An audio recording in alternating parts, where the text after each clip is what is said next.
Hello, in this video I want to show you how to fix the problem when you can't find any games on your Google Play Store in OPPO Reno 10 Pro. To do this, we'll need to launch our Google Play Store. Here, if we try to find something like, for example, Call of Duty, there's an icon for it, but when we click on it, nothing happens. And to fix this, go back, click on your profile picture, head on to your settings and enter Family.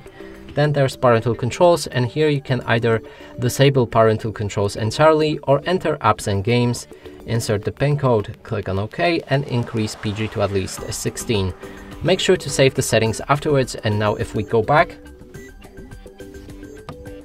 we should be able to find the game again. It's right here and we can install it. And that's it for this video. Hope you like it. Please consider subscribing to our channel, leave a like and a comment below.